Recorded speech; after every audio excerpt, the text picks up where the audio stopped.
is a case the 74-year-old president has. Rallies are out for the foreseeable future, and it's unclear whether the president will be at the next debate on October 15th. Trump could also have a mild case, but if the president's case were to worsen, the vice president and a majority of sitting cabinet secretaries could invoke the Constitution's 25th Amendment, making Mike Pence the acting president. Let's not forget, British Prime Minister Boris Johnson, 20 years younger than President Trump, was taken to the hospital 10 days after testing positive for COVID-19, spending 3 nights in intensive care and leaving the hospital saying his recovery could have gone either way. It's not known at this hour if Vice President Mike Pence has tested for COVID-19. He also has been around the president recently. An infectious disease doctor says President Trump should follow his own CDC's guidelines and stay quarantined for at least 14 days.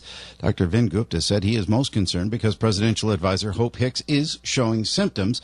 And he did say, from what they know about the coronavirus so far, that makes her more contagious than those who are not. He said the nation is watching, and President Trump should set a good example, even if he doesn't have symptoms, and quarantine for the entire 2 weeks. Let's hope everybody stays well and healthy. But this was preventable. They were not wearing masks per report on the flight. They've been saying mocking masks in some cases. The president has held several public events in the past few days, including a rally just Wednesday night. He also debated against rival Joe Biden on Tuesday. They did keep their distance. Stock futures are coming up as some of the shock of the president's test begins to let up. Michael Kastner, NBC News Radio.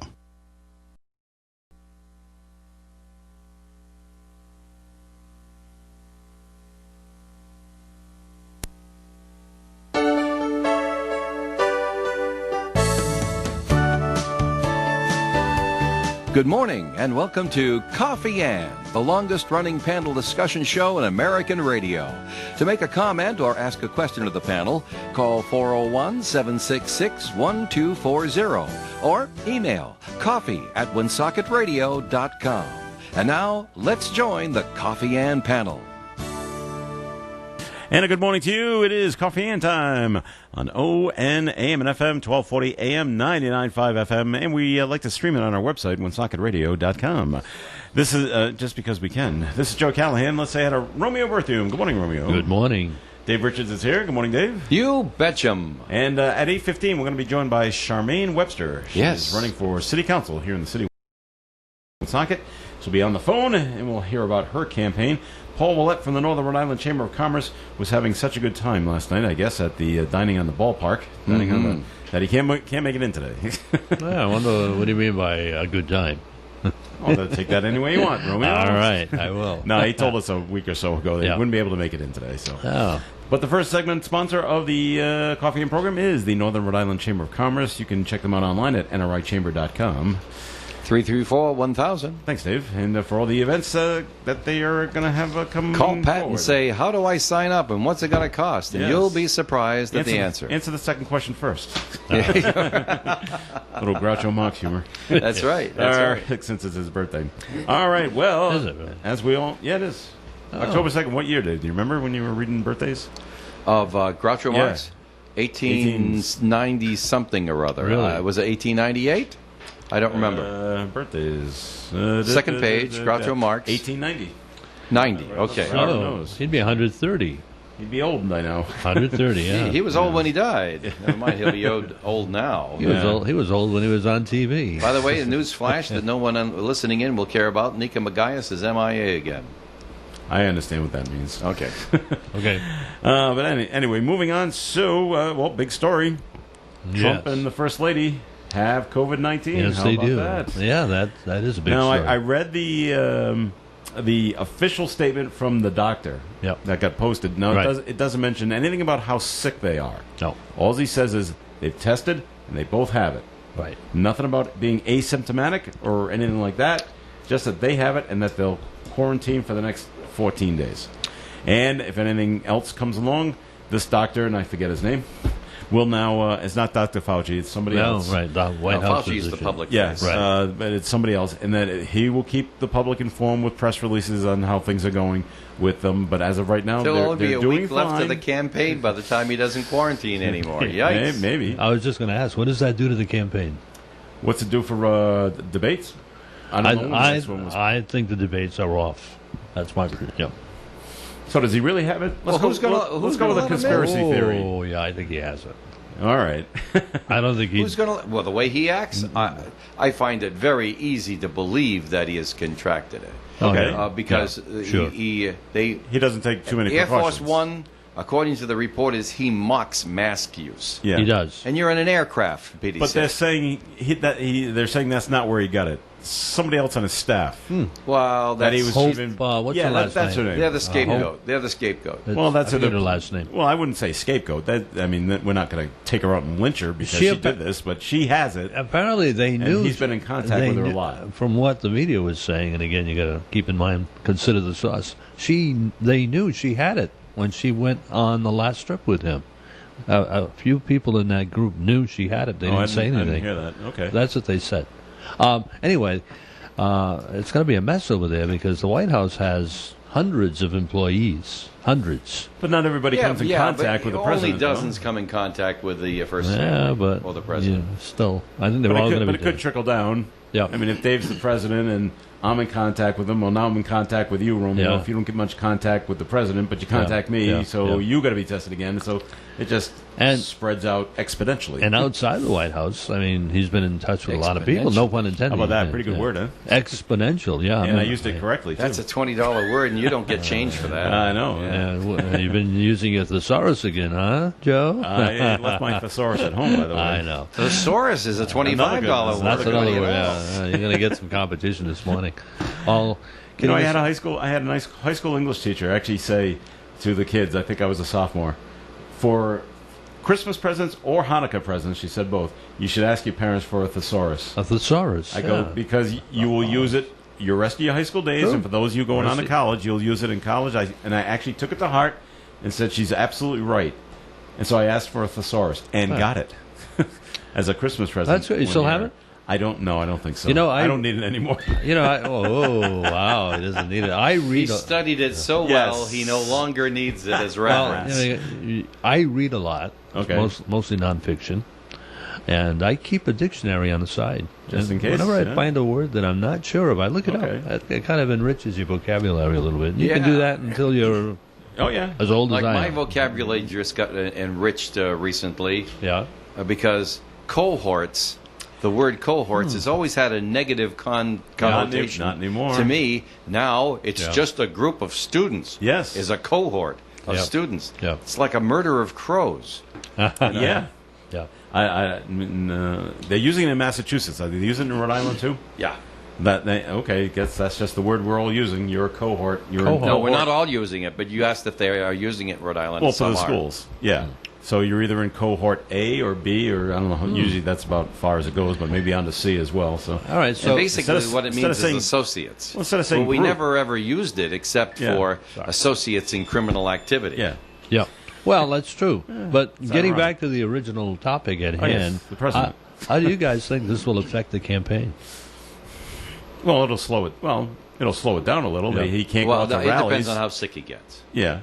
Because he's got his mighty cell phone and his Twitter account, and so he can do just as much damage to himself in quarantine as he could if he was going out in person. And they're saying Pence is, he's ready to go, but there's no need to because Trump can keep doing his presidential duties from his quarantine status. They even asked, according to what I read this morning on line, they even asked the White House.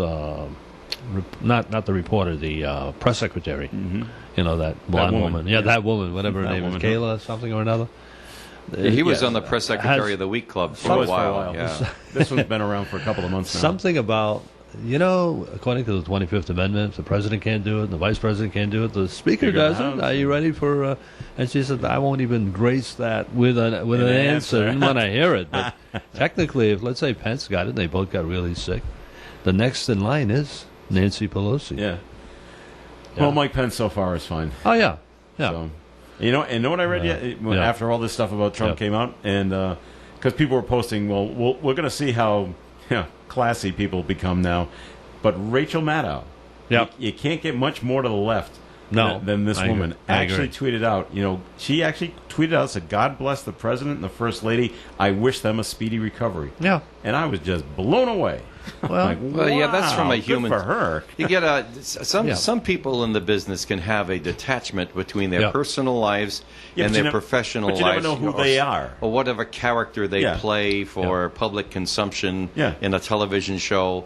There's a difference, and there rightly is a difference if you are a performer.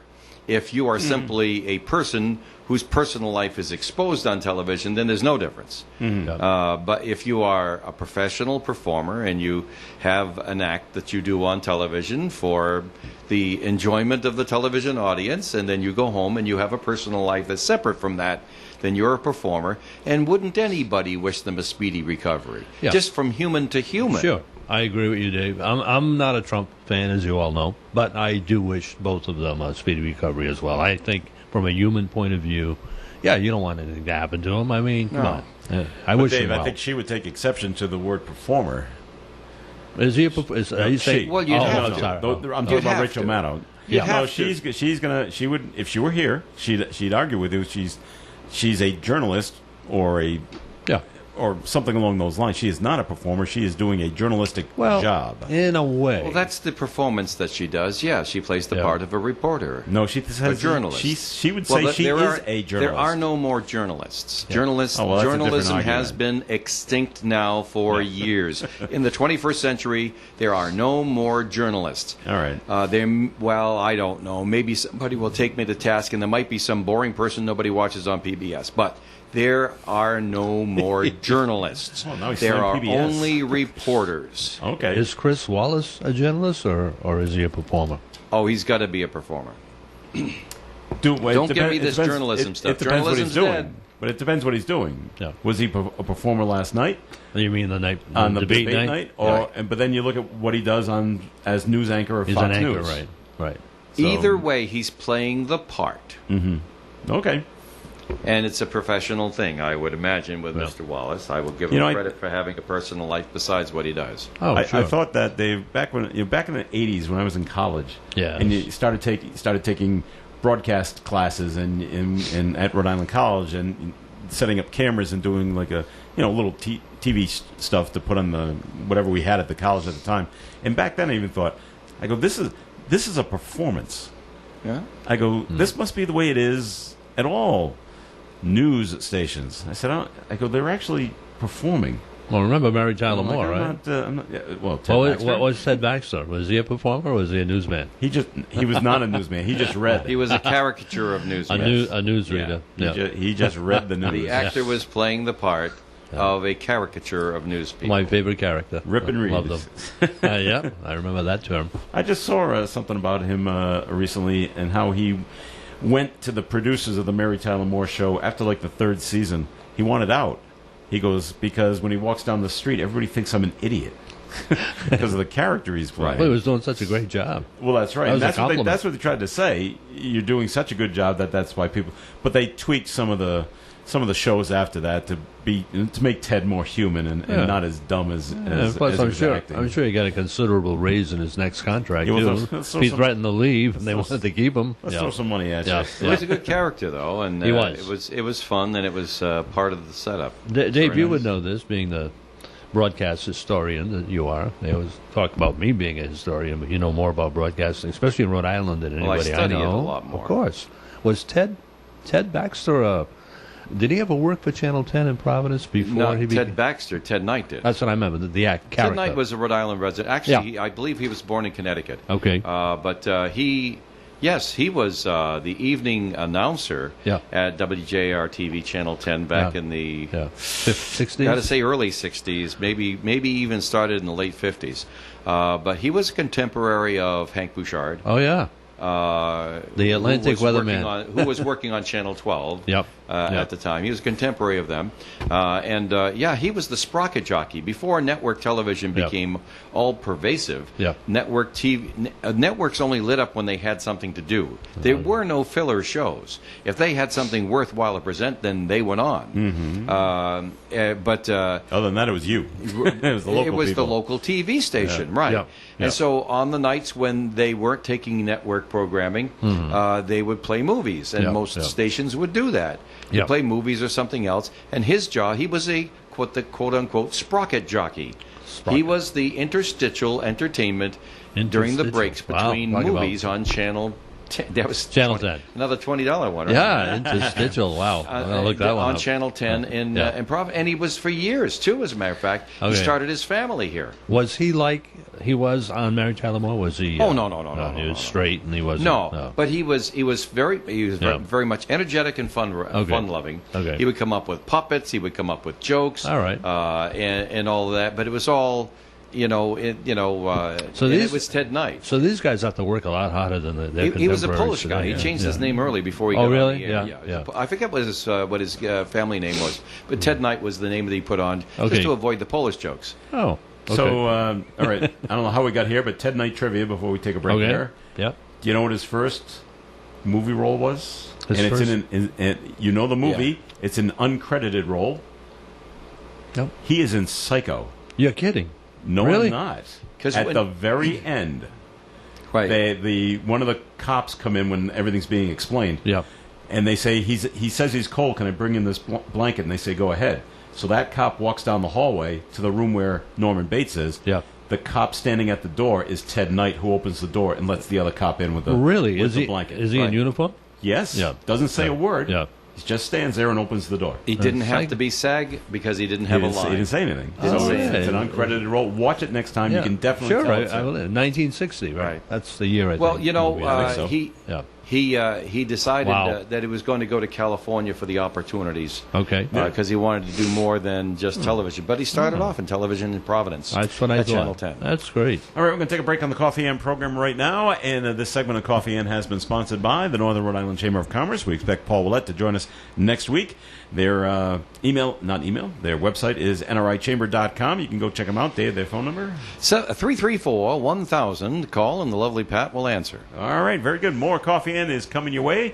Comments and questions can be called in, 766-1240. We hope in the next segment we'll be joined by Charmaine Webster, candidate for Woonsocket City Council. You can always get a fantastic meal at River Falls Restaurant. Popcorn shrimp, baked stuffed haddock, grilled ribeye, and River Falls tacos are just some of the items on the menu. Now, if you visit WoonsocketRadio.com, look for the River Falls Restaurant display ad, click on it, and it'll take you right to their website, and you can view their entire menu. New hours for River Falls are Tuesday, Wednesday, and Thursday, opening at 4 p.m., and Friday, Saturday, and Sunday, opening at 11:30 a.m. for inside dining. Make plans today to visit River Falls Restaurant, Market Square, Woonsocket. Ed Carew here of the Carew Investment Group at 68 Cumberland Street in Woonsocket. Our telephone number is 765-8880. If you're looking for an investment firm that puts you first and works hard on your behalf, I'd like you to consider us. We're right here in Woonsocket, and we've been in business since 1987. So you don't have to go out of town for an experienced advisor, or work with an advisor based in Boston, New York, or who knows where. Someone you'll probably never meet. We encourage our clients to come to our office and sit down with us as often as they like. Why? Because we like to do business the old-fashioned way. We want to get to know you on a more personal basis so that we're more attuned to your financial needs. So if you're interested in speaking with us for a free, no-obligation consultation to find out how we invest your money, call us, Paul or myself, at 765-8880. Securities are offered through Bolton Global Capital, member FINRA and SIPC, and advisory services offered through Bolton Global Asset Management, a registered investment advisor. The Coffee Inn panel is enjoying coffee from Down East Coffee in Pawtucket.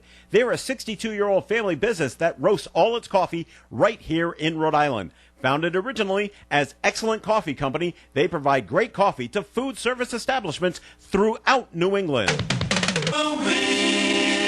It is Coffee Inn on ON Radio. Thanks for joining us this morning. My name is Joe Callahan. I'm here with Dave Richards and Romeo Berthium. And gentlemen, we're being joined on the phone right now by Charmaine Webster, candidate for Woonsocket City Council. Good morning to you, Charmaine.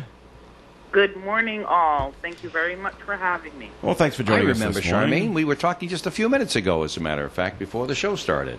When she called in, She right? was being very studious, and I said, what number do I call in, and what time, and all the rest of that sort of stuff. And Is it okay if I phone in rather than coming in person? And you said okay. Very, very polite. All right. It's a great first conversation. Now, Charmaine, why do you want to be on the city council? Yes. Let's get out bare right our away. teeth and get right down to the nitty gritty of it. Was there right. a shining moment that said, "Hey, this is what I should do"? Run for city council. So it was almost organic for me. Basically, I have always been extremely involved in the lives of my children and the youth around me. And as my children grew older, the needs and the requirements for what they needed from the world also grew wider. So changes and the effects that I felt like their lives needed and our lives needed from things that I could just control within my house or our local community. I felt like I needed to make change on a political level, and so that's what I did. I wanted to make sure that I teach my children and young adults that instead of just pointing out issues, be a part of solutions. That's the best way to make change, and it's a much better way than walking around with anger and having environments that you're living in that are conducive to you being healthy and happy, as well as other people around you. All right. Charmaine, this is Romeo. How you doing? Hello. Good. Listen, tell us a little bit about your background, your qualifications to run for office. Okay, so I feel like I've been a Woonsocket resident for 22 years now. Mm-hmm. I have always had my ear on the pulse of what's going on in the community and being very active in advocacy work. I work at the Boys and Girls Club of Woonsocket, and at this time I also am a member of the Watch Coalition of Woonsocket, Woonsocket Alliance to Champion Hope. And again, like I said, so the way that I've always moved has been to assist people with finding resources and to, just to be positive and to always try to be someone that people could turn to when they needed things. But I did that because Woonsocket has, like I said, I've been here for 22 years, so Woonsocket has done well by myself and my children. I have a 27-year-old son, a 20-year-old daughter, and a son that's 15. And you have to give when you live in a community that has given to you, you give back, and it's without even blinking. And so I really feel like my qualifications to run for city council are the fact that I love Woonsocket, I know Woonsocket, and I'm here to make Woonsocket better and to underline the things that are already great about us. Charmaine, you mentioned you're part of the Watch Coalition. What is that? I haven't heard of that one.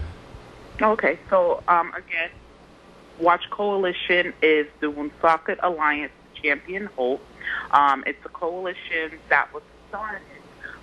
Basically, Naija Williams was murdered here in the city, and it was through her death sparked something in myself and others in the community to say, wait a minute, we've got to come together. We have got to find a way to assist our youth in channeling anger and to have things provided to them that are not being provided, such as resources and a commitment from community on a level that kids will go to Boys and Girls Club.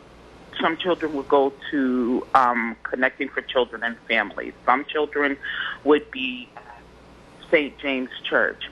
Some children, but we needed to find a way where we channeled all of these resources and all of these children and put all of our resources together so that it's cohesive and that we are, along with the school departments, high school, middle school, elementary schools, so that it's more streamlined, and we're making sure that we're making sure that each child has access to all of the resources that were already available in our community, but not necessarily taken advantage of by all segments. Alrighty. Your 2 adult children and your 15-year-old child, are they all part of the Woonsocket school system? Yes.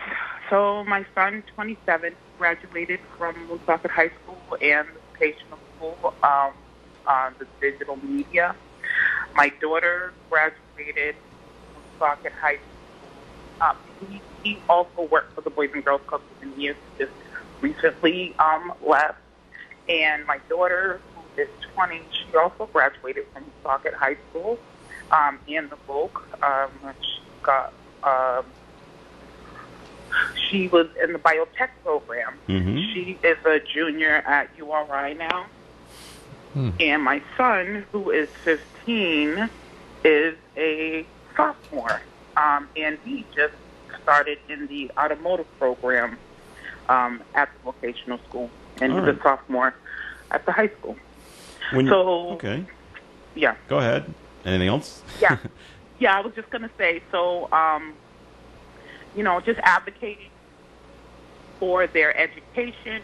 And when you say, sometimes when you say advocate for the education, it almost seems like you're, like it was just all bad, and it wasn't. We have come across some amazing teachers, administrators, and coaches along the way that have definitely been an awesome part of our journey and in making our lives awesome, actually. Like Romeo, who was a former teacher at Woonsocket High School. Yes, I am. Now, how long you been retired now? Since 2004. So I don't think I knew any of her kids. 16 years. Yeah, okay, that's too long now. Yeah. Okay, but I did have a question, Charmaine. Charmaine, there's kind of a spirited contest going on between John Brean and Lisa Baldelli Hunt, the incumbent mayor.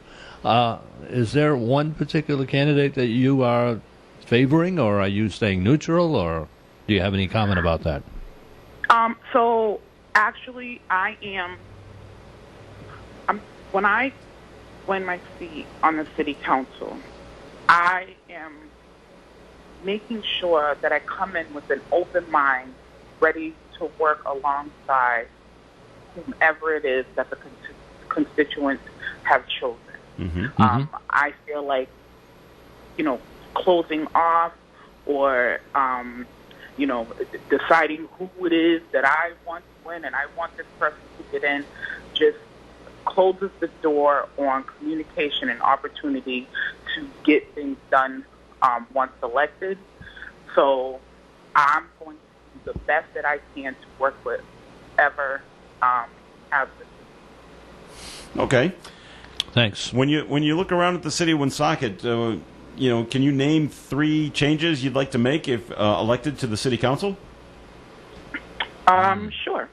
So one thing I would like to do is make sure that we are taking a look at what it is the youth of our city needs and work more in tandem with community organizations that are working with youth.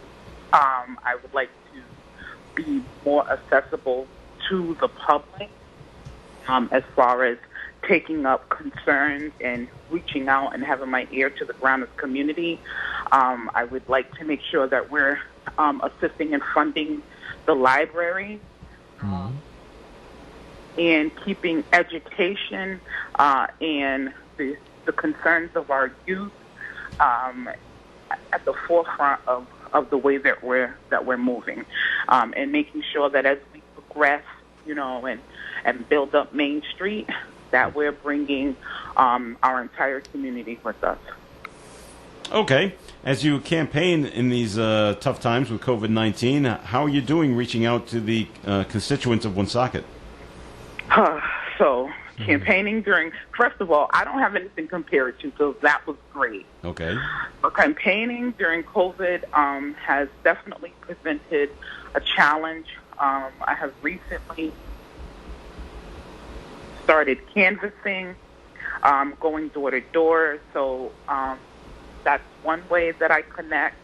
And I also make sure that I'm out in the community because, you know, I have a 15-year-old son. I have a 20-year-old daughter who, while she's at URI due to COVID, she's here a lot. So staying connected to them in their circles, and also, you know, I know a lot of adults and reaching out in other ways, such as, you know, my slate and I have a campaign office on Main Street, so we get interaction from the public there.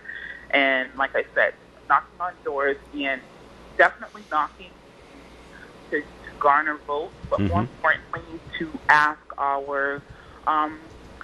my fellow residents what it is that they want from a sitting council. And what are they telling you? Transparency, accountability, and some people don't actually have an answer when you knock on their door. Okay. And, you know, like one thing I thought was interesting, one gentleman said he loves bike paths. You know, he loves what, please? The bike path. Oh, the bike path. Okay. Loves right. So he said, but you have to drive to the bike path. So where he lives, you know, he has to walk under the bridge to get to the bike path. There's no path to get there. And, you know, he's inquiring who is the bike path really built for if the residents don't have easy access to walk to the bike path. So it's just something to keep in mind. You know, I know that everything is a work in progress. You know, just keeping my ear to what it is constituents are looking for. Okay. Dave, we don't want to leave you out of this. Charmaine's just got a couple of more minutes with us, so do you have a question for her? I'm not hearing everything she's saying because I'm across the room because of COVID, and the speaker is sometimes loud enough and sometimes it isn't. So I haven't caught everything she said. I'm not sure that I'd be repeating something that you've already spoken with her about. But Charmaine, do you find that it's difficult to fund campaigns nowadays? Because you're not running on a big party ticket or anything like that. So how do you go about being just an average person who cares and be able to finance a campaign for a government position? This is one of the most difficult aspects of running as a single mother who does not have much money of her own. So running together with my slate assisted in that, because when we are fundraising, we can ultimately fundraise for each other, and also just people around me who are for the representation on the council are willing to basically put their money where their mouth is, and assist me in getting the seat. Okay, Charmaine, we've come to the end of your 15 minutes here, but we want to give you a few seconds here at the end. So in like 30 seconds or so, tell us, why should the people of Woonsocket vote for you for Woonsocket City Council? You should vote Webster for Woonsocket because I am here to represent all segments of the population. I know what I'm running for. I know that I'm running because our youth need to be represented, our young adults. We need to have a community that when people come of age, they're not clamoring to get away from, that people can raise their children in and feel comfortable and feel safe.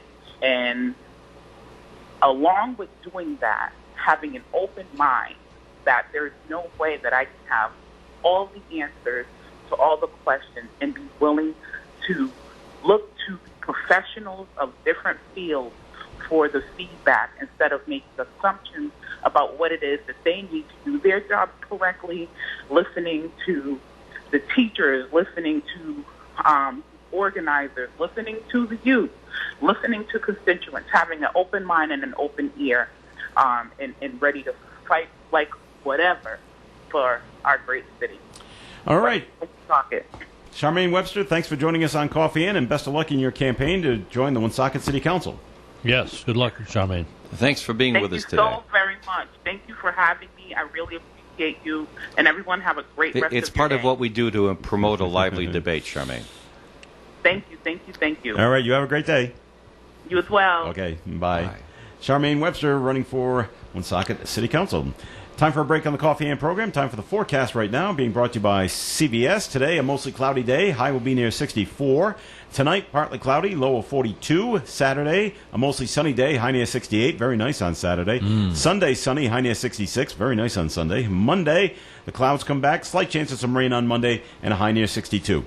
Currently outside the Navigant Credit Union broadcast studio at the corner of Park Avenue and Kennedy Street with the cloudy skies, we have 61 degrees. CVS pharmacists have a tool designed to look for ways that may help lower your prescription costs. Visit CVS today. Savings vary. See store for details. I'm here with Kara Benjamin of the Benjamin Insurance Agency. Kara, tell me about your agency. Sure. We started our agency from scratch, which means we opened with no customers. We have grown because of all the family, friends, and locals that supported us over the years. We are proudly woman-owned and operated since 2006.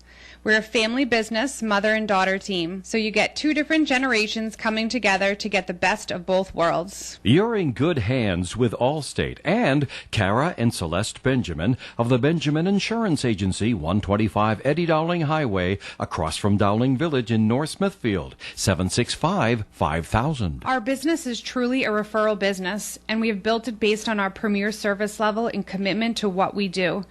If you are looking for personalized service with people who care, that would be us. Danny's D&S TV and Appliances believes in service from the time you walk into their showroom to the delivery and installation of your appliance or TV. They'll make sure your appliance or TV is functioning properly and also review the features and controls. Danny's also repairs all makes of appliances and TVs, even those they haven't sold. If it's repairable, they can do it. Danny's is your full-service sales and service location and a family business for over 30 years. Danny's D&S TV and Appliances, 158 Central Street, Millville, 508-883-5862. Hi, I'm Dave Gobiel, the president of the Blackstone Valley Buy Local Group, supporting and promoting the independently owned businesses of our area. If you're not a member, I'd love a chance to sign you up. Message me at our Buy Local Blackstone Valley Facebook page or go to buylocalbv.org if you wish to sign up today. Shop local first, all across the area. Shop here first. This segment of the Coffee and program is sponsored by the Valley Breeze newspaper. When you want to know what's coming up in your town, there's news, as it's reported, and there are public notices. Public notices, also called legal ads, are placed by cities and towns in newspapers to alert you of important meetings that'll be coming up soon. At the Valley Breeze newspapers, you'll find public notices right up front, generally on page 4. They aren't tiny, hard-to-read ads in the back of the paper. In the Breeze, ads are easy to find and read. We want you to know. In addition, all public notices are placed online at valleybreeze.com, where they remain posted until the public meeting is passed. It's just the right thing to do. If you live in Cumberland, Lincoln, North Smithfield, or another local town, you'll find public notices in the Breeze every week and online at valleybreeze.com. Go to the homepage and click Public Notices. You'll find them all. Breeze public notices that will keep you informed, ahead of the crowd, in the paper and online. Thanks for noticing. It is Coffee In here on ON Radio. Thanks for joining us, and I am Joe Callahan here with Romeo Berthium and Dave Richards. I did want to get to a message. It was written in yesterday. They said, save this for Friday. Oh. And it's got to do, and maybe Romeo you can speak to this, it's got to do with mail-in ballots. Okay. The subject of mail-in ballots and what we could have done of not having them at all. What does that mean? I'm not quite sure. But I actually talked to this person on the phone yesterday, and their thoughts is, in this day and age, and especially with COVID-19, why don't we vote or have 3 days of voting? We vote Tuesday, Wednesday, Thursday, and cut it off then, and then now we're going to count the ballots all weekend. We're going to count them once, we'll count them twice, we'll count them 3 times. So, and not report any of it until Monday morning. Monday morning at 9 or Monday morning at 10. Here are the results of the election we had last week. Now, would this include live voting as well? Yes, we'll have live voting on the 3 days. Okay. and send in your mail-in ballots. You get 3 days to get them in. Yeah. Well, I think there's a lot of confusion. Other than we've always done it this way. I like the idea. Okay. Of that. I think I would go not necessarily one step further, but I would say do the weekend, vote on Saturday and Sunday, or Friday, Saturday, and Sunday. But then we wouldn't have the announcement on Monday morning. Well, no, but maybe set another date for that. But I mean, do it a week before, let's say November 3rd this year. In other words, have the results in by the traditional election day, which would be the first Tuesday after the first Monday. But I think there's a lot of confusion this year, and I'll tell you why. There's early voting, there's mail-in voting, there's live voting, there's absentee ballot voting. And I applied for a mail-in ballot back in August, and so did my wife.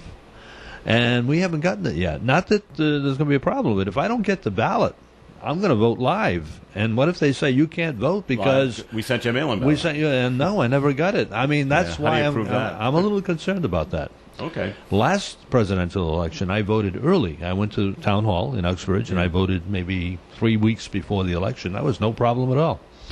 This year, I figured, well, because of COVID-19, I don't want to wait in line and all that stuff with a mask on for an hour or so. So I'm just going to vote by mail. Well, I don't think Massachusetts has sent them out yet. I don't think they have. But the problem I have is my wife got something in the mail about we received your application, so she'll get a ballot. Okay. Will I get one? Don't know yet. You know what I'm saying? So I'm a little concerned about that, and I definitely want to vote. Everybody's saying, make sure you vote. Make sure you vote. That's the key, especially.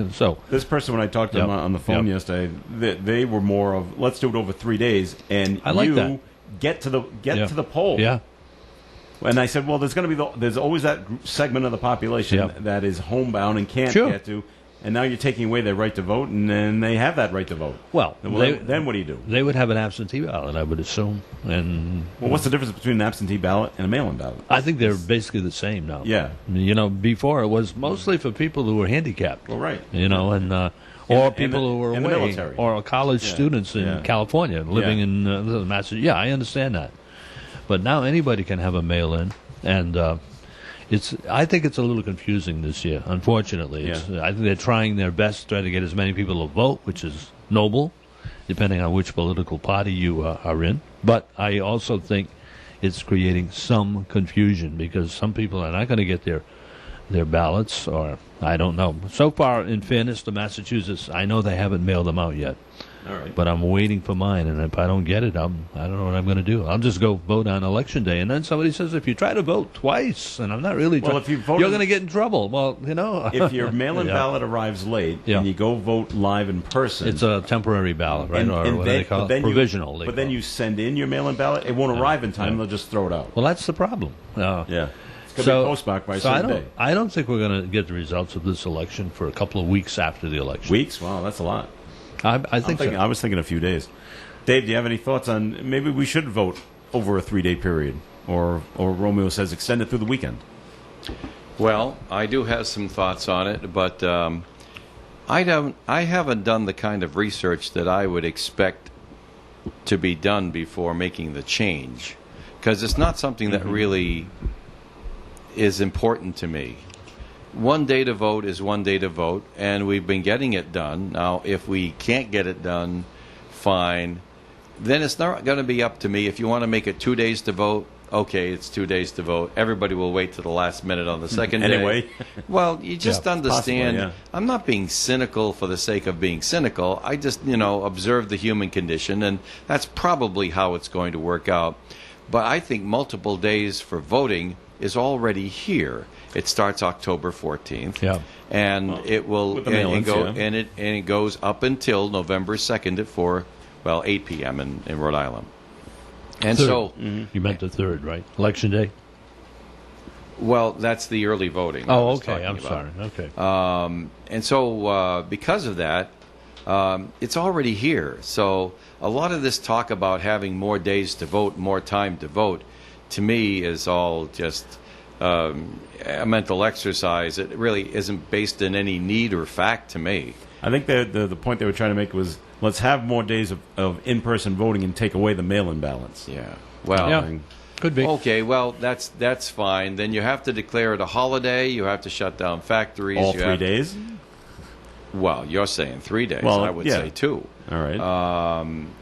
Or you would have, you have to do something like that. If there are more voters than there are polling places in order to move things through, then you need more days. Yes, that's true. Mm-hmm. The fact is, with the mail-in campaigns that are going on now, there will be fewer voters and less need for more days. Okay, fine.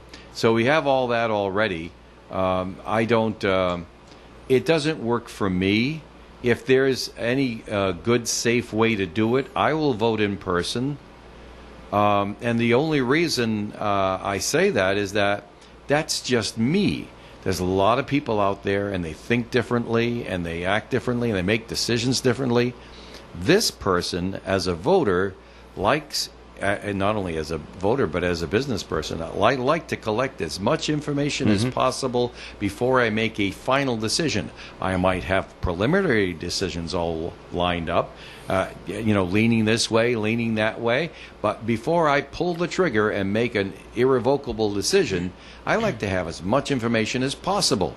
And if something's going to happen on Election Day, I'm not voting early. I'm waiting till later in the day to cast my votes, and I will have as much information as possible before I cast my vote. Okay. But if I voted on October 14th, and something happened to change my mind on Halloween, Too late. It's too late. I've That's right. already voted. Yeah. And so that's why, for me, it's not right. Okay. Well, you could take James Michael Curley's advice. You could vote early and vote often. Yeah, no, that was a joke. I know. It was a joke then. It's a joke today. Yeah. No, but what I was going to say is I think you make a good point, Dave. The only thing is, in the future, I may not see this. I hope you guys see it. I don't know. Let's say 12, 15, 20 years from now. Do you think people will be voting online? That question's come up quite a bit. No question about it. Yeah. It will come, but You know what I mean? There'll be a special password or a code, and I hope it can be made safe enough because Yeah. people are going to Yeah. try Well, to with hack in and try to damage it somehow. with the technology, available now, even years from now, I'm sure. I mean, that's the wave of the future, I think. And It is. Yeah. That's the way it is. All right. I do remember my one time having to get the absentee ballot when I was out in Idaho. Yeah. This would have been 1986. So it wasn't a presidential one, but I still wanted the ballot, and so I had to go to Cumberland Town Hall. I must have given them the address that I was going to have out there. They mailed it out to me. Then it was up to me. I had to go find a notary public. Okay. And explain to that person what I was doing, and they had to watch me vote. And after I voted, give them the ballot so they could stamp it and seal it. Okay. And I like that. give it back to me so I can mail it back. I think that's a good idea. That's trust but verify for all you Reagan fans out there. That's right. And they didn't at that time. It was just mostly I was voting on referendum questions that were coming up in the state, and so they didn't care what my referendum votes. So. But the very fact that you were out there and you were concerned about I had voting to take it on all ballot on myself. questions, I Yes. admire that. Not too many people do that. No, but I wanted to be part of it. So, all right, this portion of the Coffee and program has been sponsored by the Valley Breeze newspaper. Is your business struggling to be found on Google? Are you still trying to figure out how Facebook works? Are you wasting your money on social media? Do you just need more customers? If you do, then contact the local digital marketing team at Breeze Digital Media in Lincoln. Breeze Digital Media has programs that are approved by Google and Facebook and are designed to grow your business. Packages start at only $199 a month and include easy monthly reporting so you know where your investment is going.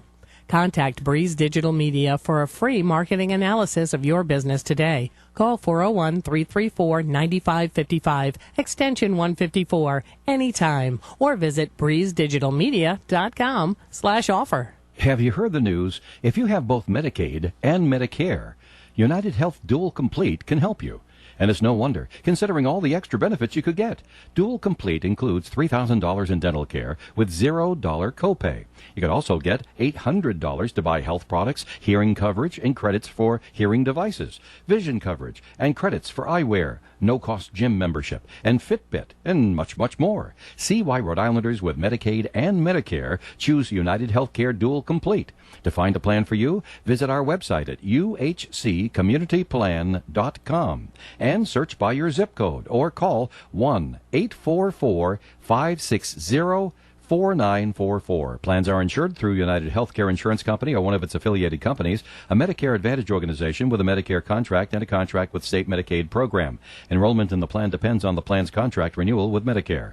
Benefits, features, and or devices vary with plan and area. Limitations and exclusions apply. It's fall decorating time. You need to head to Belo's Flowers today because they have pumpkins in all different sizes, cornstalk, straw, and hay bales, plus outdoor bows, ornamental gourds, fall perennials, and hearty mums. These items will make your home look great. Now, for your eating pleasure, Belo's Flowers has a variety of squash, including delicata squash, while they last. They're delicious. And you can stock up now for winter. Cubex pellets for your pellet stove. Buy them by the bag or by the ton.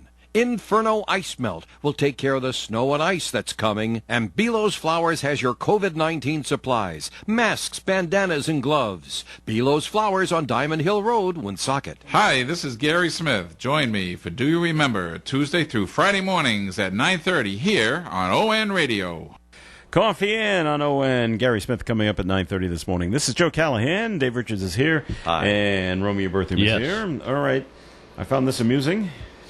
An Ireland court has ruled that Subway sandwiches, the Subway sandwich shop, sure, their bread isn't really bread, isn't legally bread. No, what is it? They have ruled it isn't legally bread. Right. Is that right? And the ruling is from Ireland's highest court. Right. They haven't got much to do over there in Ireland. So what is it? No, that's not true. They have standards. Well, the bread has too much sugar. I thought it was going to say it's Irish soda bread. No.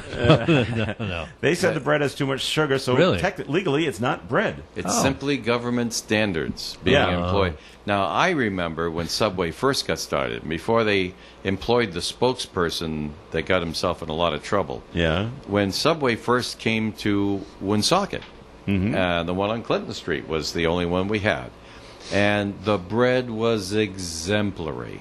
It started off just really a bunch good. of doctors, did this investment, and it got to be a big corporation, and they started the chain and the franchising and all the rest of that sort of stuff. And they had fantastic bread. And then they decided to go to a different bread. And all of a sudden, things were different for Dave. Because to me, the bread makes the sandwich. Now, obviously, a lot of people say that. Millions, tens of millions of other people disagree with me on this because it's still a viable going business and it does a fine job and they serve up some nice sandwiches and all that. But the bread is definitely different. Don't buy it for I don't buy it for the bread. I buy it for the fixins, which they have some pretty good stuff. They do. So why is this important that Ireland has declared that the bread is not legally bread? They found that the sugar-to-flour ratio was nearly 5 times too high to be considered a staple food. But this means that the franchisee will not get the tax break it wanted, since bread in Ireland must have sugar content of 2%. So they're going to lose money. It's back to the money, as Romeo. my brother would say, it's not the money, it's the money. Now, Subway comes out and says it's been baking fresh bread for more than 3 decades, and they'll review the ruling. They will review it. Well, They didn't say they're going to change anything. Now is that they changed the bread though? Now is that I know it's for Ireland only, but as far as Ireland only. Is it worldwide though that the ratio is same. not? Every country has its own standards. Oh, okay. Ireland simply Gotcha. has that standard. But is it the We same? have ours. Is it the same recipe worldwide? Is for it the bread? same ratio? Yeah. I don't know. You'd have to ask Subway. Yeah, don't know. Yeah. Interesting, huh? Yeah, it is. But not too much going on in Ireland. Man does not live by bread, bread alone. That's right. Can we Okay. quote you on that? Yes, you can. It makes you wonder who brought this to the courts in Ireland. Probably a competitor, McDonald's, Burger King. Who knows? Are they really a competitor of Subway? I think they are. It's fast food. Yeah. Kids love either you Subway. either you want a hot burger or you want a cold sandwich. You can get a hot sandwich. Well, you can get a hot too. sandwich too. But, Yeah, no, I think it's, and you can get a burger at Subway. I guess they are. Any kind of fast food outlet is a competitor. I guess. I think. It doesn't say who brought it up, but speaking of McDonald's, yes, get those spicy McNuggets before they're gone. I guess these were not a big seller. Oh, everyone likes the regular McNuggets, but spicy looks like they're out. McDonald's fans love them so much. Oh, maybe it's the other way around. McDonald's fans love them so much. Most restaurants expect to sell out as early as this weekend. Oh, but they're still stopping them, even though they're going to sell out? Not, well, it doesn't say. But that's not all. The new spicy dipping sauce and Chips Ahoy McFlurry are a little push for McDonald's. The McFlurries are really good. Okay. The Chips Ahoy McFlurry are also said to be in low supply. Fast food giant says there's always a chance these limited items could be back on the menu soon. But it doesn't say why they're selling so well that we can't replenish them. They're getting a lot of good publicity, that's for sure. I guess. That's going to help. Odd, huh? Remember Popeyes and the chicken sandwiches? They ran out of those everywhere because, isn't that funny? And yet now you don't hear anything about it. I think they must have replenished. All part of I think the publicity they're getting is getting people to. I think anyway, just my opinion. My first job was at a Burger King. Yeah, and one day while working there, we actually ran out of buns. Ooh, this is one of the manager's faults. They didn't quite order enough. And the following week, when you they were expecting the delivery to come. Yeah, but that truck just showed up whenever it felt like it, and so we actually ran out. I was going to say they sent someone up the road to Stop and Shop. Well, yeah, what else? And and they gave them I don't know maybe $200. Buy as many as you can. Yep. And can carry and bring it back as soon as possible. I can imagine. And we had people that were not happy.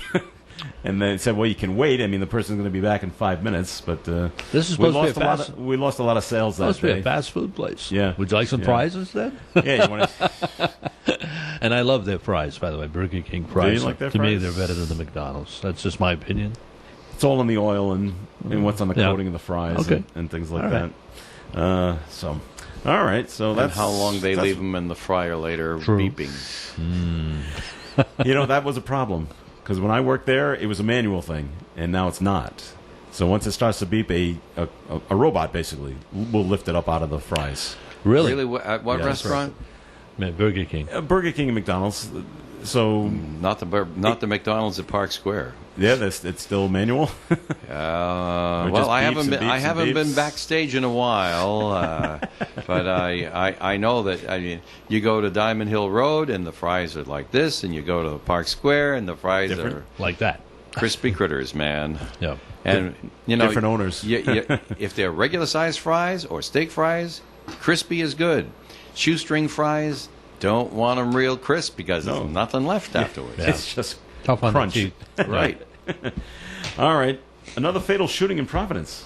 Again? Last night. Yeah. Sad. Double shooting in Providence. One person dies. This is on the corner of Orms and Douglas Avenue. Which is that sort of near 95? Which end of Douglas Avenue is that? Not sure. I think, if I'm not mistaken, isn't Douglas Avenue in the beginning of, when you first get off of 146? You're not very far from Douglas Ave. If you get off 146 at Admiral Street and go up that hill and take a left, Douglas Ave is right there. There you go. But it's also, Douglas Ave goes for a while in the other direction. Yeah, all the way to the south end of the city. Maybe? Yeah, but where's Orms in relation to this? I'm not sure. I have to Google that. But they were just, the victims were just in their car. People, does it say drive-by? It doesn't say if it's drive-by. Someone just walked by. It doesn't say. Yeah, and just could have been a Bonnie and Clyde. It just opens fire. Very sad. Yeah. And then they had another shooting in Providence. This didn't kill anybody, but it was at a convenience store. And a little while later after this happened, and they said they don't think they were related, but there's just a lot of violence in Providence lately. Yeah, that's been going on, as there is in most larger cities, I think. Yeah, especially because of what's going on this summer everywhere. But I don't think they're related to that problem. I think it's just one of those things. Probably drug related, though, for sure. It could be. The police aren't saying. Yeah, usually they are. Normally they are. You're right. Yep. And they always say, "Oh, it's a drug deal going bad," and kind of thing, that kind of thing. So, but that's too bad. That takes place and makes you. It's kind of scary too. Yeah, You know, but it also makes you feel lucky when you're up here in Woonsocket. Yeah. And, we just... Or those issues are just not here, which is a good thing. Or in Uxbridge, relatively safe, or in Mansfield. Yeah, but those are the suburbs. I'm talking about the talking about the suburbs. Cities. Yeah, I know what you're saying.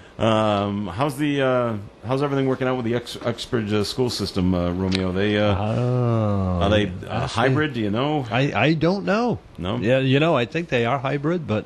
Okay. Because I live near a school and I see the parking lot full, so the faculty's going in. I'm not sure if the kids are. I think they are, but I don't see a lot of school buses, so I'm not sure. But I know in Douglas, where my grandson lives, they go to school 4 days a week. Do they? And they have 1 day of remote Zooming, as they call it. Yeah. Okay. So that's interesting. They're a little more progressive than the rest of the state. Each town makes its own rules, and. Anyway, it looks like there's an upsurge in COVID-19 all over the country now, it seems, again. And, Massachusetts is reporting 708 cases yesterday. I think a lot of it has to do with up from more May. testing, and of course the colleges have reopened. Yep. And now with the president having COVID-19 too, there'll probably be more people that'll be concerned if he can get it. Hey, but look, he hasn't been wearing a mask, so it was bound to happen. That's all I'm going to say. It was bound to happen, don't you think? You say I told you so? Well, I don't know if it was bound to happen. I think it was. He wasn't wearing a mask. Well, he took one out at the debate to show, I carry a mask. He's always so isolated, it seems. Well, yes and no. A lot of people... even when he goes to his rallies, so? His rally, he stands here, but everybody's over there. Yeah. So he doesn't... I'm not near them. I don't need to wear one. But I think he talks to a lot of people before the rally and after the rally, and I don't know. Okay. I'm not saying I certainly didn't deserve that to happen to him, but I mean, it's not surprising that he got it because he just had this attitude that I don't really need to wear a mask. And I think he was wearing it reluctantly. You think this will change his attitude then if he recovers? Well, it depends. Hopefully he doesn't get sick. I mean, he's asymptomatic as far as I know, but if he gets sick... No, they haven't said that. He's 74, he's overweight, and that's two factors right there. And he may have some... According to what I read, he does have some sort of a heart problem as well this morning. I read that in the paper. I don't know if that's true, but the point is, because of his age, he could be in a lot of trouble, but he could be, asymptomatic as well and stay that way. I don't know. I just hope he recovers. I really mean that. I agree with Rachel Maddow. Okay. We've come to the end of the program, so we're going to say thank you for listening, and our thanks to Charmaine Webster, who joined us earlier today. And Romeo, thanks for coming in. My pleasure. Be on the radio tomorrow morning? Tomorrow morning, 6 o'clock. And I'm going to be talking more about the milk fund tomorrow morning with Darren. So that's coming up. It's October.